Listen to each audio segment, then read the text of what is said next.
살아계신 하나님 아버지, 감사와 찬송과 영광을 올려드립니다. 오늘도 저희들에게 생명을 주시고 새날 주시고 하나님의 은혜의 보좌 앞으로 저희를 인도해 주셔서 하나님 앞에 예배하며 찬송드리며 기도하며 하나님의 말씀을 전하고 듣게 하시니 하나님 감사합니다. 아멘. 오늘 하루 하나님이 새로 주셨으니 오늘 주시는 말씀을 붙잡고 그 말씀의 인도하심을 따라 그 말씀에 순종하며 오늘 하루를 살아가는 복된 하나님의 자녀들 되게 해 주옵소서. 아멘. 이 시간 하나님의 말씀을 전하고 듣겠사오니 전하는 종의 입술을 주장하시고 아멘. 듣는 모든 심령의 귀와 마음을 성령 하나님께서 주장해 주옵소서. 아멘. 예수 그리스도 이름으로 축복하며 기도 올리옵나이다. 아멘. 아멘. 자, 자문 21장 후반부의 이야기입니다.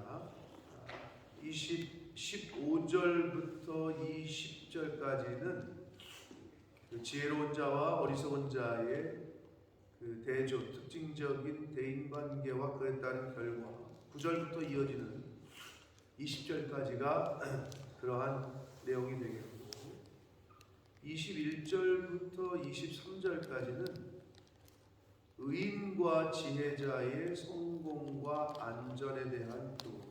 왜 의인이 안전한지, 왜 지혜로운 자가 형통할 수밖에 없는지 이러한 교훈들을 하십니다. 24절부터 29절까지는 악한 사람들의 가증함 그리고 그에 따른 하나님의 그 심판, 그러한 교훈들을 하시고 30절, 31절 두 절은 하나님의 절대 주권을 다시 한번 강조하시면서 21장 후반부를 이렇게 마무리하고 있습니다. 자, 한 절씩 보시면서 은혜를 나누도록 하겠습니다. 자, 15절을 봅니다. 정의를 행하는 것이 의인에게는 즐거움이요 죄인에게는 해만. 우리가 무엇을 즐거움으로 삼느냐? 어떤 사람들은 거짓말하는 거, 속이는 거, 내가 속였을 때 저 사람이 속아 넘어갔을 때 쾌감을 느끼는 사람이 있어요. 또 어떤 사람들은 도벽이 있죠. 도벽. 내가 사람들 모르게 그 긴장감 가운데 물건을 훔쳤을 때 거기서 오는 그 짜릿함. 그래서 도벽이 생긴다잖아요. 그게 습관이 되고 이렇게 그 긴장감, 걸릴지 안 걸릴지 모르는, 그리고 그걸 무사히 내가 아무도 안 보게 훔쳤을 때 그 짜릿함, 그것 때문에 이제 그게 습관이 된다, 도벽이 된다는데, 그런 것처럼 어떤 사람들은 여러 가지 중독 중에 자원봉사, 이 볼런티어 하는 그 중독이 있는 사람이 있어요. 그래서 뭔가 누가 뭐 어디 행사 있다 그러면, 볼런티어 있다 그러면 계속 거기를 가는 거야. 근데 거기에 대한 다른 중독보다는 낫지. 뭐 알코올 중독이나 도벽이나 이런 거보다는 훨씬 좋죠. 자원봉사에 중독된 분들, 그건 이제 뭐 긍정적 의미의 중독이 되겠죠. 신앙생활 하다 보면 교회 일에 중독된 분들이 있죠. 그래서 이거를 왜 제가 중독이라고 표현했냐면, 이런 거는 조금 목회자가 이제 지도자가 잡아줘야 되는 거죠. 애가 학교에서 집에 올 시간인데, 남편이 퇴근할 시간인데 계속 교회 와서 살아. 처음에 은혜를 받으면 그런 분들이 있어요. 집안일 다 제껴두고 교회 와서 사는 분들이 있어요. 그리고 집안일 다 제껴두고 목사님 신방 갈 때 따라가겠다고 하는, 신방대원 하겠다고 하는. 신방대원은 주로 누가 합니까? 한국교회에서는? 유전희 집사님 알아요? 누가 하는지? 사모님? 그건 대원이 아니지. 여기 그냥 같이 가는 거고 항상. 신방대원들이 따라가. 누가 하는 줄 알아요? 잘 몰라요? 그럼 생각할 때 20대, 30대, 40대, 50대 중에 누가 알 것 같아요? 커먼 센스로. 그렇죠. 왜 그러죠? 시간이 좀 남죠. 20대는 일해야지. 30대 지금 30대, 40대 애들 막 학교에서 오고 50대, 60 또는 70 먹은 권사님들이 하는 거예요. 이제 다시 키워놓고 출가하고 나이 드신 권사님들이. 그런데 이 30대 애 엄마가 은혜 받았다고 애 학교에서 올 시간인데 남편 퇴근할 시간인데 신방 가겠다고 따라와. 막 이게 막 넘쳐가지고. 그럼 그때는 잡아줘야 돼요. 집에 가서 애 오는 거 맞이하고 남편 들어올 때 밥 맞이하고 이게 해야 될 일이다. 이렇게 잡아줘야지 그거를 안 잡아주면 안 된다고. 그럼 나중에 큰일 나. 응? 나중에 집안에 싸움 난다. 분란이 일어나. 그래서 다 때가 있는 건데 이 중도 무엇으로 내가 즐거우냐. 그러니까 여러분은 스스로 생각해 보세요. 내가 어떨 때 즐거운지. 교회 올 때 즐겁습니까? 아멘이 아무도 안 나오네. 막 성경 공부하는데 모임을 가는데 막 즐겁습니까? 아멘. 여러분 저는 그걸 정확히 느껴봤기 때문에 예배 끝나고 집에 가는데 언제 또 교회 오지? 빨리 다음 주가 왔으면 좋겠다. 이런 게 막 여기서 샘솟아 넘칠 때 그때가 은혜 받는 거예요. 그게 성령이 충만한 거예요. 저는 그걸 느껴봤기 때문에 기다려주는 거지. 예배 시간이 주일날 끝나고 집에 가면서 수요일이 빨리 왔으면 좋겠다. 수요일에 가서 빨리 예배를 드렸으면 좋겠다.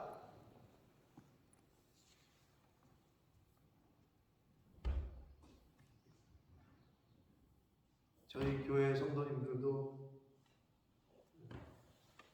은혜가 넘치시길 축복합니다. 아멘. 은혜 받은 자의 모습이에요. 그래서 세상 모임이 아니라 교회 모임에 교회와 관련된 일을 하면 즐거워.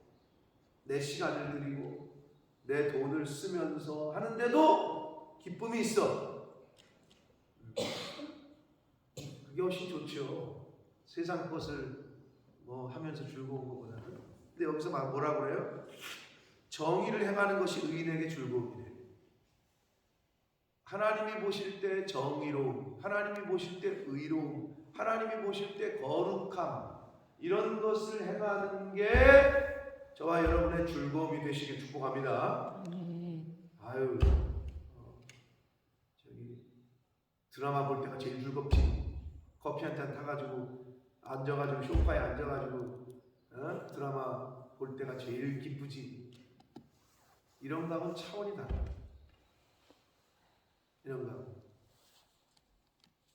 그 영적인 즐거움, 기쁨, 하나님이 주시는 그 즐거움, 그것이 저와 여러분의 즐거움이 되시기를 축복합니다.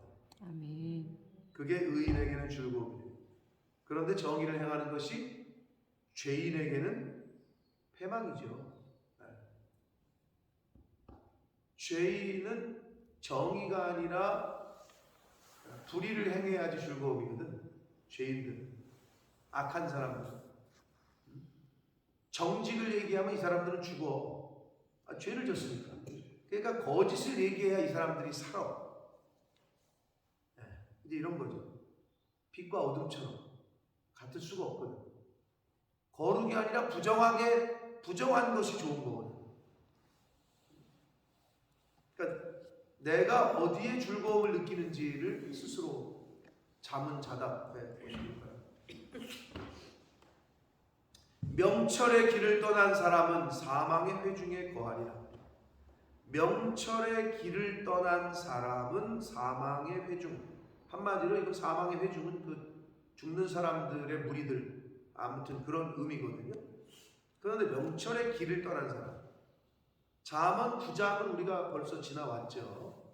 잠언 9장 10절에는 명철은 거룩한 자를 아는 것이라고 그랬어요. 그럼 거룩한 자가 누구야? 하나님이잖아. 결국은 명철의 길을 떠난 사람, 이 말은 하나님을 떠난 사람을 얘기하는 거예요. 하나님이 말씀해 주시는 길을 떠난 사람 또는 하나님을 떠난 사람은 사망의 무리들, 그러니까 죽는다는 거죠. 사망 가운데 거한다는 거예요. 하나님을 떠나면 사망이야.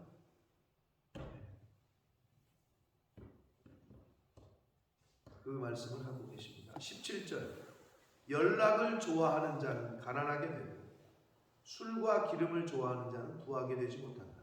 가난하게 된다는 말이 부자가 못 된다는 말이죠. 같은 말이죠. 그러면 연락을 좋아하는 자, 술과 기름을 좋아하는 자 같은 의미죠. 그렇죠? 자, 연락은 다른 말로 하면 쾌락 뭐 이런 걸 말합니다. 그리고 술과 기름 이거는 사치하는 걸 말해요. 말 그대로 여러분 사치하는 사람은 부자가 되기 어렵죠.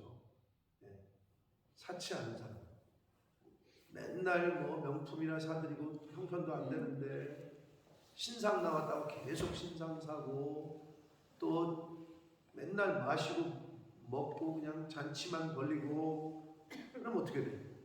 그러면 부할 수 없단 말이죠.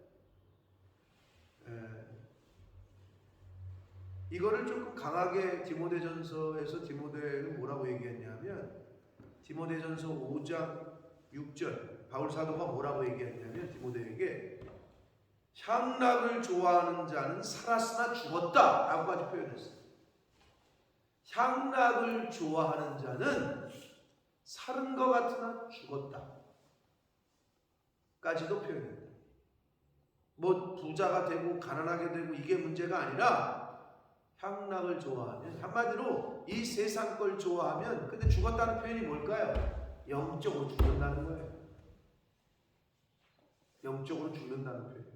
여러분 영이 살아있는 사람, 영이 깨어있는 사람은 영적인 것에 관심이 있지 이 세상 거에 관심이 있지 않아요. 자, 이거를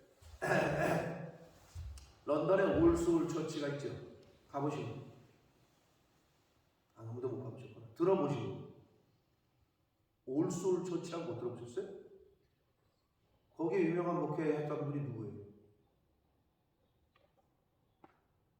몰라요? 그 책 잘 읽고 있나요? 기억에? 다 읽었나? 그 읽고 빨리 독후감을 써내라 그래야지. 이게 부담을 줘야 이거를 좀 이게 숙제를 줘야 이게 근데 이걸 다 읽었냐 그러면 또 내용이 어떠냐 이걸 서로 디스커션하고 내가 좀 물어보고 이래야 되는데 영어가 안 돼가지고 내가 진짜 답답하네. 거기 보면 이제 기독교인의 베이직 크리스찬 베이직이거든. 존 스토트 목사님, 존 스토트 목사님 목회했던 곳이잖아요.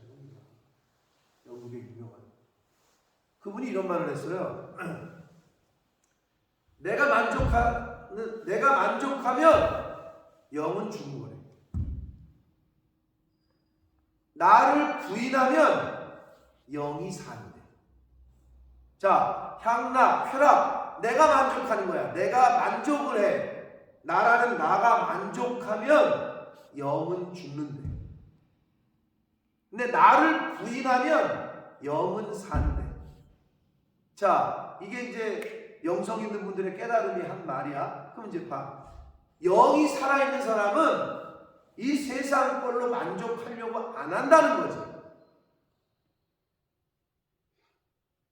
근데 영이 죽어있는 사람은 어떻게? 이 세상 걸로 자꾸 더 맛있는 거, 더 신상, 더 명품 이렇게 바뀐다는 거예요.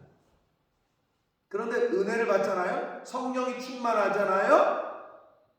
그러면 어느 단계 바울까지 가면은 바울이 받았던 성령을 받으면 그건 어렵겠지 사실은. 왜? 음성으로 예수님을 직접적으로 인생 가운데 그냥 교통사고보다 더한 교통사고를 예수님을 만났으니까 음성으로 또 아나니아에게 안수받음으로 비늘도 벗게 이런 체험을 했잖아. 그 정도 되면 이 세상 걸 똥으로 여겨. 배설물. 근데 이제 그 정도까지는 아니더라도 성령이 내 안에 임해 은혜가 임하잖아요. 그러면 똥까지는 아니더라도 관심이 없어. 여기에 관심을 두게 돼.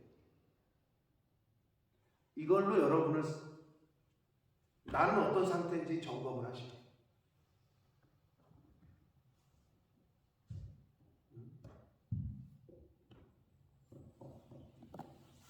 그러면 그런 상태인지 이런 상태인지 어떻게 아느냐? 돈을 쓰는 걸 보면 안다.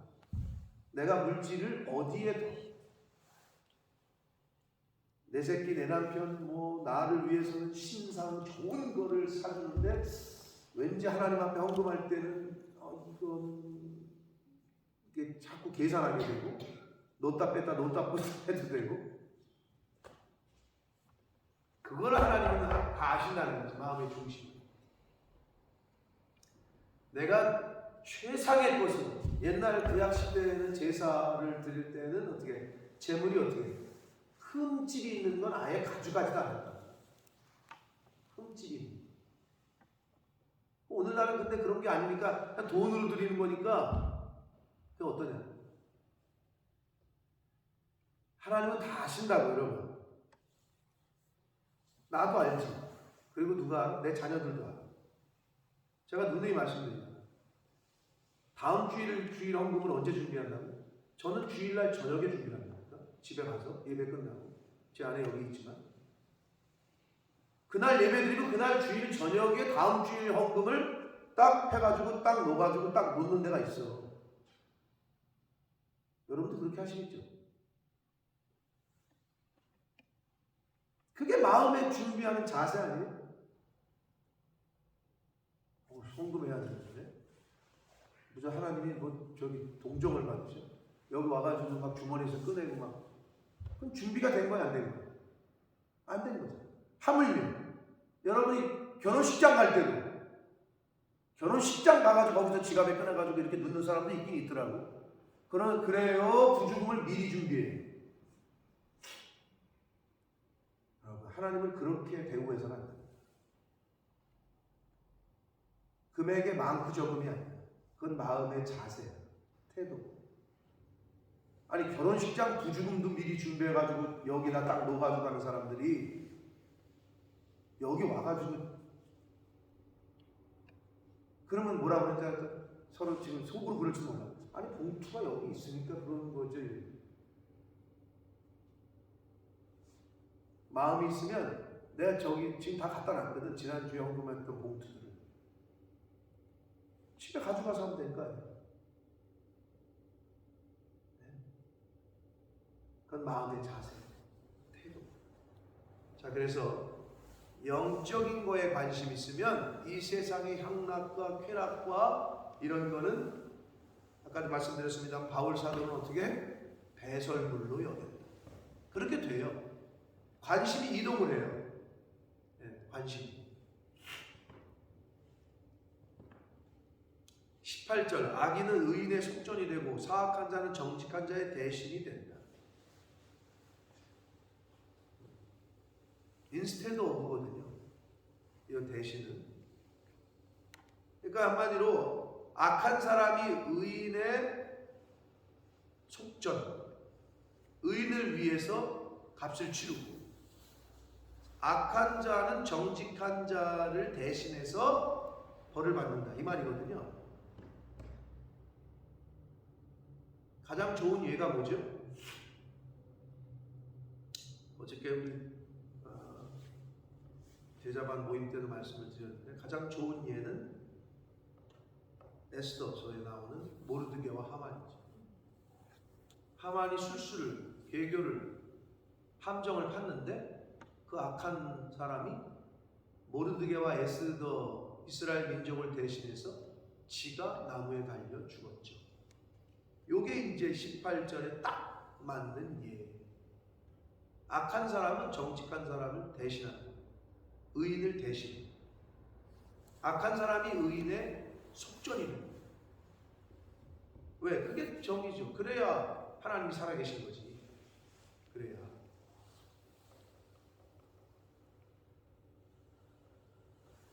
19절 다툼. 19절은 어저께 이제 우리가 그 9절 말씀과 거의 동일하다고 말씀드렸는데, 다툼의 성내는 여인과 함께 사는 것보다 광야에서 사는 것이다. 참 아주 비유적으로 가끔 이제 성경이 보면 하나님이 위트가 있으시고 광야에서 혼자 사는 게, 움막에서 사는 게 낫다. 큰 집에서 다투면서 사는 것보다 움막에서 텐트에서 혼자 살아라. 광해에서 혼자나. 결국 이게 뭐냐? 외적 조건보다는 평화, 평안, 화평함, 집안이 화목한 것, 이것이 행복이다.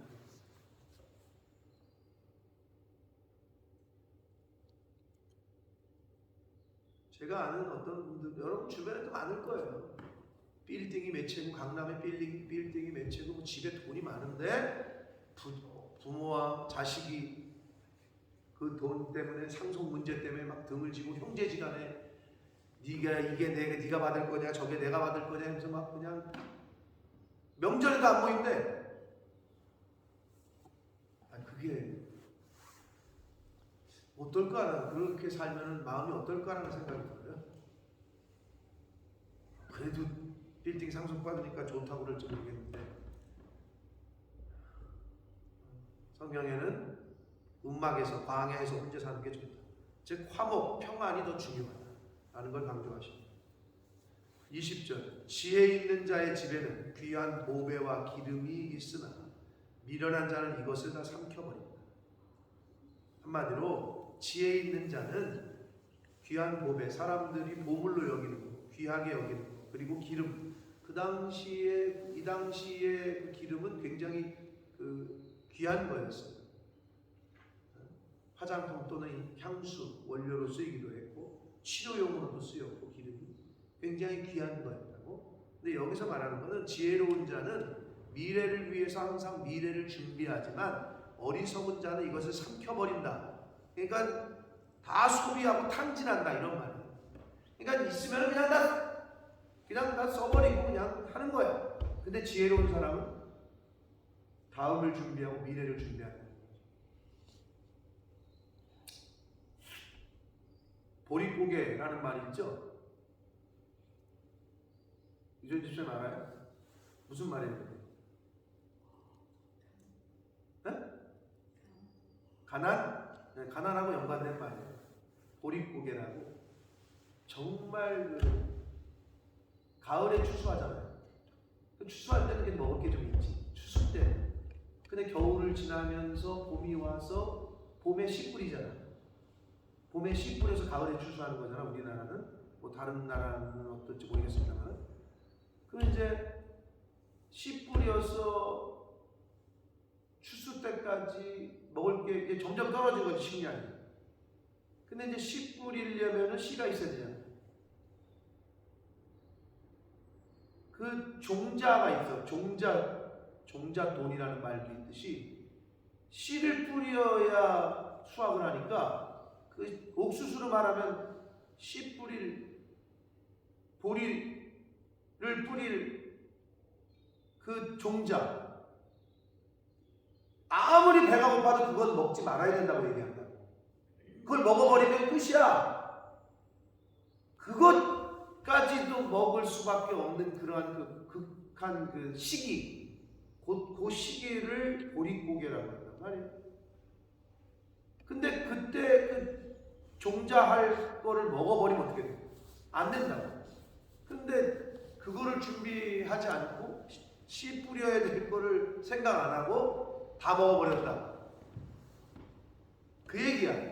그냥 다 지혜로운 어리석은 자는 다 삼켜버린다. 소비하고 탕진한다. 그런 어리석은 거죠. 미래를 준비할 줄 모른다는 거죠.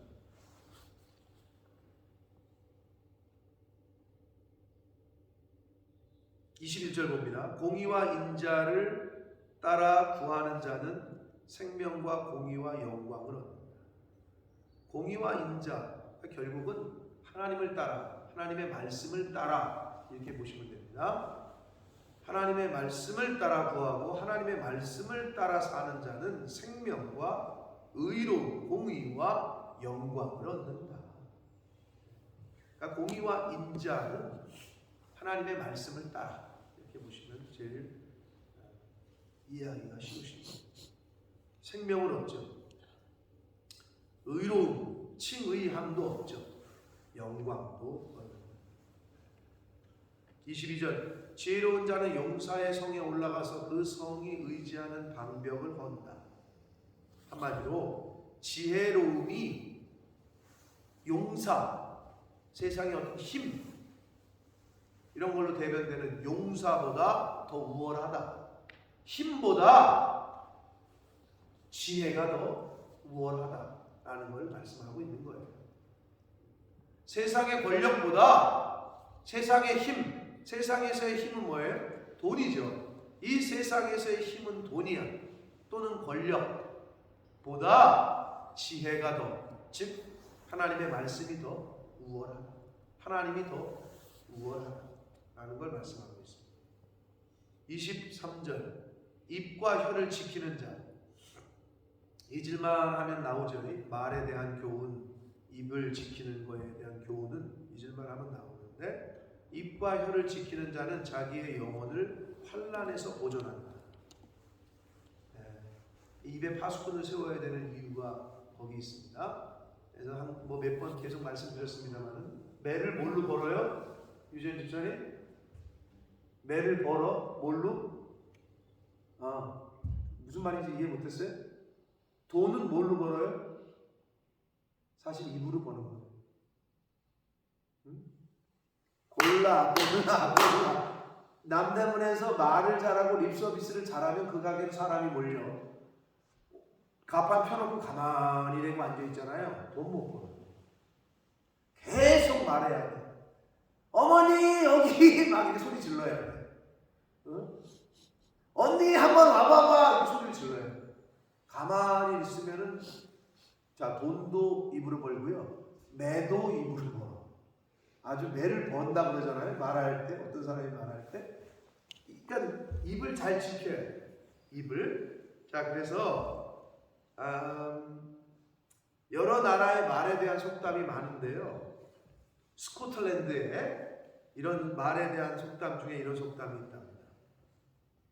당신이 말하는 거에 당신의 말은 당신이 주인이야. 즉 내가 하고 싶은 대로 말한다는 거예요. 그러나 이미 일단 입 밖으로 나오게 되면 당신이 뱉은 그 말이 당신의 주인이 된다 라는 말이 있어요. 이해되셨죠? 이걸 뭐 이해시키려고 제가 설명 안 해도 되죠? 내가 뱉은 말이 나를 구속한다. 그러게 그때 내가 그렇게 말해가지고 말이 주인이 된다. 입 밖으로 나오기 전까지는 내가 주인이야. 내가 하고 싶은 말을 하는 거니까. 스코틀랜드 사람들이 그거에 대한 깨달음이 있었던 거예요. 그래, 그런 속담이 있다고 해요. 일단 입 밖으로 나가면 그 말이 너의 주인이 될 거야. 스위스에는 이런 말에 대한 속담이 있답니다. 어린아이의 손과 바보의 입은 늘 열려있다. 아이는 늘 달라고 그러잖아요. 아이의 손 그리고 바보의 입은 늘 열려있다. 그러니까 다물 침묵이 금이다. 이런 말씀과 좀 비슷한 결의 같은 교훈이죠. 늘 열려있대. 그러니까 너무 말이 많으면 실수가 많다. 뭐 이런 의미의 교훈인 것 같습니다. 자, 불가리아에는 이런 또 말의 속담이 있답니다. 불가리아. 소 있잖아요, 소. 황소는 뿔 있잖아요, 뿔로 묶이고 사람은 혀로 묶인다 라는 속담입니다. 그러니까 내가 말하는 게 나를 묶는다는 거죠. 그런 차원에서 선포 또는 고백, 이게 때로는 필요해요. 뭐 하나님이 감동하심이 있어. 그래서 내가 어떤 결심을 해야 될 때 대중 앞에서 선포를 해. 나 이렇게 할 거다. 그럼 어떻게 돼? 이미 말해버렸으니까 쉽게 얘기하면 나 금식을 해. 근데 혼자만 알아. 그러면 배가 고픈데 저거 먹고 싶은데 먹어도 다른 사람 모르잖아. 그걸 깨는 건지. 그런데 내가 가족들한테는 나 금식이야. 그러면 먹고 싶어도 내가 말한 게 있으니까 참아야지. 교인들 앞에 모든 사람한테 선포했어. 힘들어도 참아야지. 그 말이 나를 묶는 거지. 내가 하나님 앞에서 하나님 나 이렇게 하겠어. 소원을 했어. 서운한 건 지키셔야 돼요. 혹시 떠오르는 게 있다면 여러분, 그건 지켜야 되는 거예요. 하나님 앞에서. 그게 나를 묶는다는 거죠. 그래서 그게 중요한 거예요. 이게 선포하는 거. 말로 내가 이렇게 선포하는 거. 그게 중요한 거예요. 근데 사람들이 왜 말을 안 하느냐? 속으로만 생각하느냐? 이게 50-50일 때 내가 이걸 하고 싶은데 할까 말까 이럴 때는 말 안 해요. 내가 확실히 해야 되겠다 확신이 섰을 때 이걸 뱉지. 안 그러면 그냥 속으로만 알고 있다. 사람은 혀로 묶인다. 그래서 성경에도 잠언뿐만 아니라 성경 여러 곳에도 시편 141편 3절에 다윗이 고백인데 다윗이 그만한 거 아니에요? 하나님이여 내 입술에 파수꾼을 세워주십시오. 내 입술의 문을 지켜주십시오. 다윗이 그렇게 고백했다는 것은 우리 힘으로 이게 잘 안 돼. 이 입술을 지킨다는 게 내 입을 지킨다는 게 잘 안 돼요. 이 오두방정이라고 입이 말썽이라고 하잖아요. 입을 지킨다는 게 굉장히 쉽지 않아요. 그래서 다윗도 하나님 내 입에 파수꾼을 좀 세워주시고 내 입술을 지켜주십시오 라고 고백했더라고요. 마음을 지킨다는 거, 입을 지킨다는 것과 같아요. 왜? 마음에 있는 것이 입으로 나오고 있다. 그러니까 마음을 지킨다, 입을 지킨다 거의 같은 의미로 보시면 됩니다. 24절 무례하고 교만한 자를 이름하여 망령된 자라 하나니 이는 넘치는 교만으로 행한다. 교만이 있는 사람이 무례하죠. 교만한 사람이 무례하죠. 겸손한 사람은 굉장히 존중이 있고 교만한 사람은 무례하고 깔보니까 교만하니까. 그래서 무례하고 교만한 자를 이름하여 망령된 자. 망령된 사람은 교만으로 행한다는 건데 여기서 망령된 자라고 번역한 이 말이 어떤 의미냐면 업신여기다 이런 뜻이거든요. 하나님을 창조주를 무시하고 사람들을 업신여기고 하는 사람. 하나님을 인정하지 않고 하나님을 무시하고 사람도 업신여기고 무시하는 것. 그게 망령된 거예요. 십계명의 제3계명이 뭡니까? 여호와의 이름을 뭐라고? 망령되게. 거기 망령이 나오죠? 하나님을 무시하지 말라. 하나님을 업신여기지 말라는 의미예요. 그게. 십계명 중에 제3계명이. 부모를 업신여긴다. 업신여긴다라는 말이 뭐예요? 무시한다는 거예요. 부모를 무시하는 거지, 자식이. 구약시대에 부모를 무시하는 자식은 어떻게 했죠?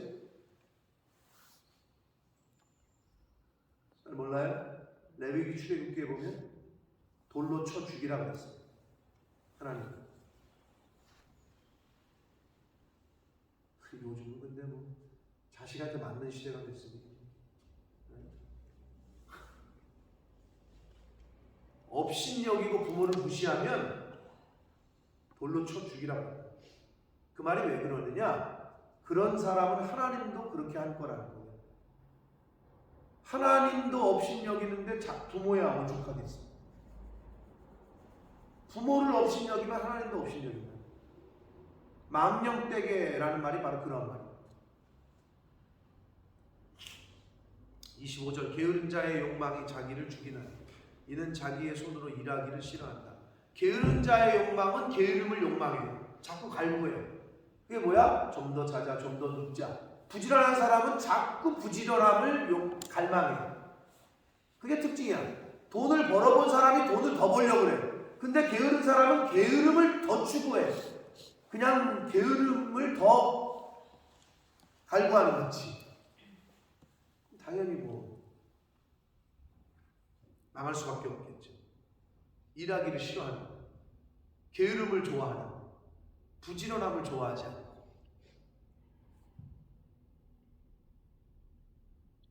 26절 어떤 자는 종일토록 탐하기만 하나 의인은 아끼지 아니하고 베푼다. 탐하는 거에 반대가 베푸는 거죠. 탐심의 반대가 베푸는 거예요. 탐한다는 건 자꾸 내 것으로 취한다는 걸 말해요. 근데 베푸는 건 반대의 의미죠. 의인은 아끼지 아니하고 베푸는 사람이 의인이에요. 자꾸 베푸셔야 돼요. 하나님께 받은 사랑, 하나님께 받은 은혜 베푸셔야 돼요. 그게 의인이라고 말씀하십니다. 27절 악인의 재물은 본래 가증하거든 하물며 악한 뜻으로 드리는 것이겠느냐. 악한 뜻, 악한 마음 이런 얘기거든요. 그러니까 결국 악인의 재물, 제사 드릴 때 재물도 악하지만 그 마음은 더 악하다는 거죠. 제사보다 제사를 드리는 사람의 마음이 더 중요하다는 거죠. 예? 제사의 형식이 잘못됐네, 제사의 방법이 잘못됐네, 이거보다 그 제사자의 마음 중심이 더 중요하다. 순종이 제사보다 낫다고 하시는 말씀과 비슷한 결의 교훈이 되겠습니다. 하나님은 예배 드리는 것 자체 이전에 바르고 거룩한 삶을 원하십니다. 삶은 일상생활에서 그냥 세상 사람들과 더 악하게 더 거짓되게 살면서 주일날은 그냥 와가지고 예배는 그냥 드립니다. 그걸 원하지 않으신다는 거예요.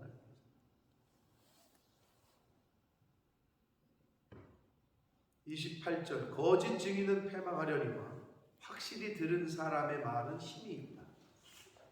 증인은 증인인데 가짜냐 진짜냐 이거예요. 가짜 증인은 여러분 국회나 어디 법원에서 위증을 하게 되면, 거짓말을 하게 되면 위증죄로 걸려 들어갑니다. 그것처럼. 그런데 확실히 들은 사람, 이건 뭐예요? 확실한 증인, 참 증인, 진짜 증인을 말하는 거예요. 진짜 증인의 말에는 힘이 있어요.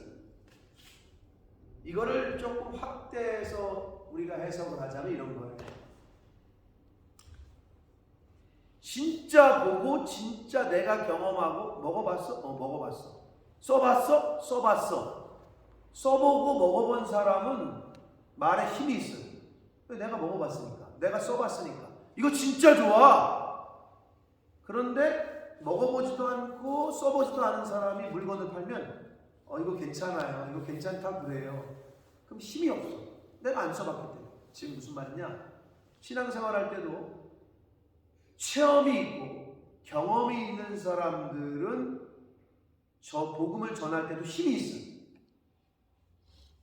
해봐, 그렇게 선택해봐, 하나님이 책임지셔. 이런 경험이 있는 사람은 힘있게 말해요.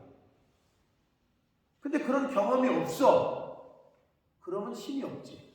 왜 경험이 없는데?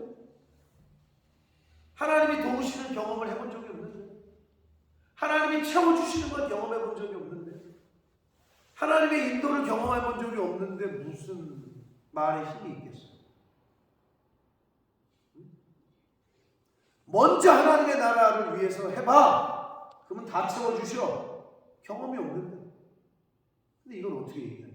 그러니까 이게 지식적으로 아는 것과 내가 체험해서, 그래서 기독교는 체험의 종교인 거예요. 체험의 종교. 그게 진짜 증인, 참 증인, 확실히 들은 사람의 말은 힘이 있다 라고 교훈하십니다. 29절 악인은 자기의 얼굴을 굳게 하나 정직한 자는 자기의 행위를 삼간다. 네, 얼굴을 굳게 한다 이 말은요, 뻔뻔함을 얘기하는 거예요.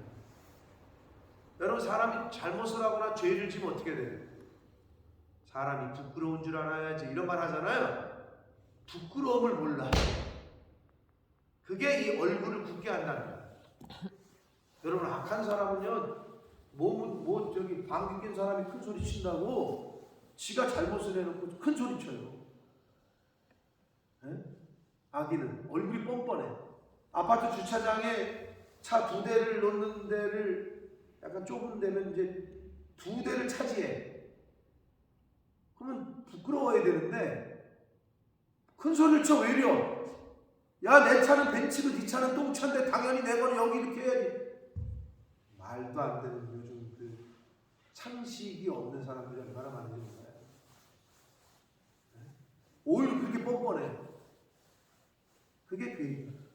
이걸 이제 성경적으로 말하면 성경에는 디모데전서 4장 2절에 양심에 화인 맞았다라고 말하는 거예요. 양심이 죽잖아요. 그러면 죄를 짓고도 부끄러운 줄 몰라요. 양심이 죽으면, 화인 맞으면. 그래서 이걸 화인 맞은 양심이라고 하는 거예요. 양심이 죽었어. 양심은 가책을 느껴야 되는데 가책을 못 느껴. 왜? 죽었기 때문에. 그러니까 얼굴이 뻔뻔한 거야. 그러나 정직한 자는 자기의 행위를 부끄러워하고 삼간다는 거예요. 조심한다는 거예요. 30절 지혜로도 못하고 명철로도 못하고 모략으로도 여호와를 당하지 못한다. 자, 지혜로도 못 당한다. 명철로도 못 당한다. 모략으로도 여호와는 당하지 못한다. 하나님의 절대 주권. 하나님을 이길 수 있는 건 없어요.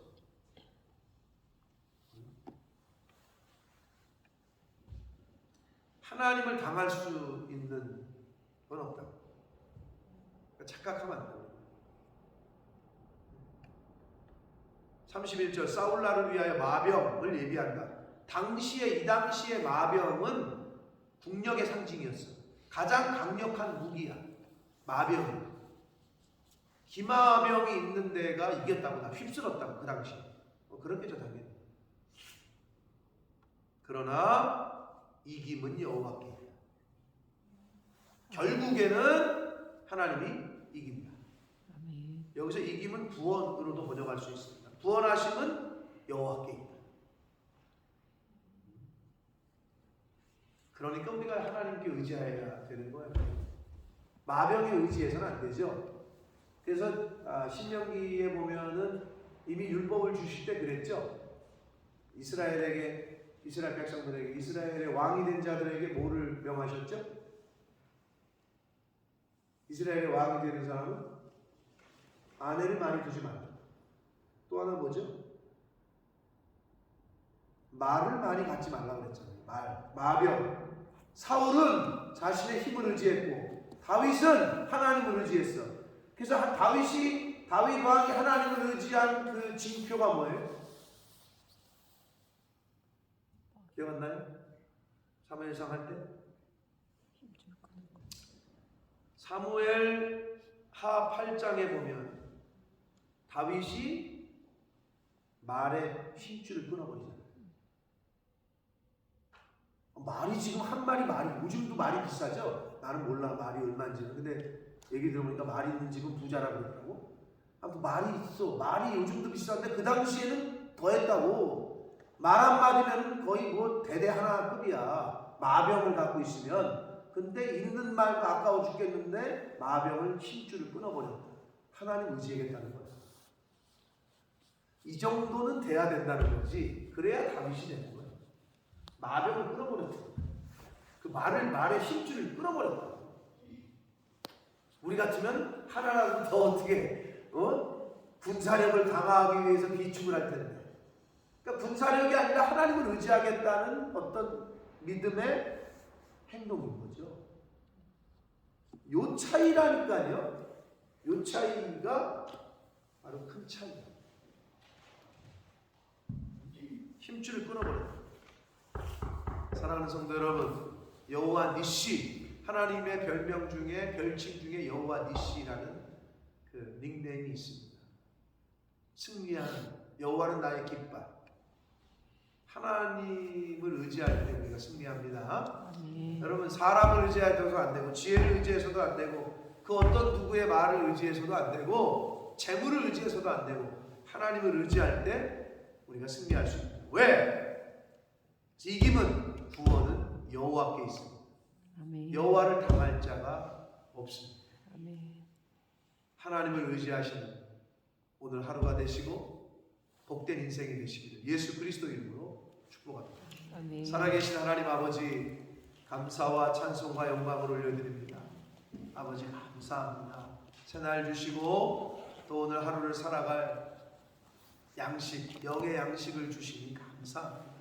오늘 주신 말씀을 쫓아 오늘 주신 깨달음을 따라 그 말씀을 이루어가며 그 말씀에 순종하며 살아가는 한 사람 한 사람 가정들 되도록 은혜 내려 주옵소서. 아멘. 아버지, 하나님의 말씀을 선포하고 하나님의 말씀을 입 밖으로 내므로 하나님의 말씀이 나를 구속할 수 있도록, 세상의 말이 나를 구속하는 게 아니라 하나님의 말씀을 자꾸 입 밖으로 내므로 그 하나님의 말씀이 나를 구속하는 오늘을 살아가도록 주여 은혜 내려 주옵소서. 아멘. 예수 그리스도 이름으로 축복하며 기도 올리옵나이다. 아멘.